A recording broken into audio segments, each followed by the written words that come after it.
Location searching के लिए GPS system का इस्तेमाल करते आ रहे हैं, तो अब आपको ये बदलना हो सकता है, क्योंकि अब भारत के पास नाविक है और नाविक एक ऐसा सैटेलाइट सिस्टम है जिसकी मदद से आप तमाम तरीके की जो लोकेशन है उसका जो इस्तेमाल है वो कर सकते हैं। लोकेशन के बारे में ये जानकारी देगा, क्योंकि अभी तक हम जीपीएस जो अमेरिका की सैटेलाइट जो सिस्टम था उसका इस्तेमाल करते आ रहे थे, लेकिन अब जो हमें भारत की जो नाविक है उसका इस्तेमाल कर सकते हैं। कहीं ना कहीं जिस तरीके से आज श्रीहरिकोटा अनुसंधान केंद्र जो है इसरो की ओर से वहाँ से जो ये सैटेलाइट लॉन्च किया गया सुबह 10:45 पर, ये भारत के लिए गौरव की स्थिति है और उत्साह का माहौल है कि भारत ने आखिरकार अपना जो सैटेलाइट जो है वो लॉन्च कर लिया है, क्योंकि भारत को इसकी जो ज़रूरत थी वो काफ़ी समय पहले से थी। क्योंकि जब कारगिल का जो युद्ध हो रहा था उस समय भारत ने अमेरिका से मदद मांगी थी घुसपैठियों की जो लोकेशन थी वो जानने के लिए, लेकिन किसी भी तरीके की जो मदद थी उस समय अमेरिका ने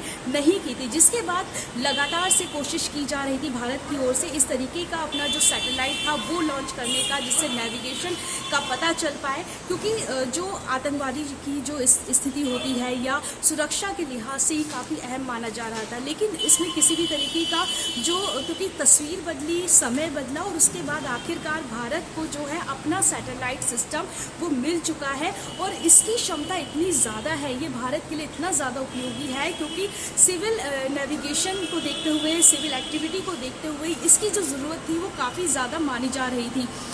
जो बॉर्डर की अगर बात कर ली जाए तो बॉर्डर पे तकरीबन 1500 किलोमीटर का जो दायरा है वो इस अंतरिक्ष अनुसंधान की ओर से जो है, इस नेविगेशन सिस्टम की ओर से जो है पूरा कवर किया जाएगा। यानी कि कोई आतंकवादी स्थिति भी होती है तो उसमें जो सैटेलाइट है उसका जो इस्तेमाल है काफ़ी अहम माना जा रहा है, क्योंकि अभी अगर हम जीपीएस का इस्तेमाल करते हैं तो हमारी लोकेशन अमेरिका के 31 सैटेलाइट जो है वहाँ पर जाती है, वो हमारी लोकेशन लेते हैं और उसके बाद हमें आगे का रास्ता मिलता है। तो कहीं ना कहीं ये हमारी भी सुरक्षा व्यवस्था के लिहाज से ठीक नहीं माना जा रहा था, लेकिन अब भारत के पास अपना नाविक है और भारत जो है अपनी, भारत के लोगों की जो जानकारी है वो भारत में ही रहेगी, तो ये भारत के लिए काफ़ी महत्वपूर्ण है, भारत के लिए काफ़ी अच्छा है और ये बताने के लिए काफ़ी है कि टेक्निक के मामले में, टेक्नोलॉजी के मामले में भारत किस तरीके से सशक्त होता हुआ देखने को मिल रहा है, भारत के लिए आने वाले दिनों में कितनी उपयोगी साबित हो सकती है।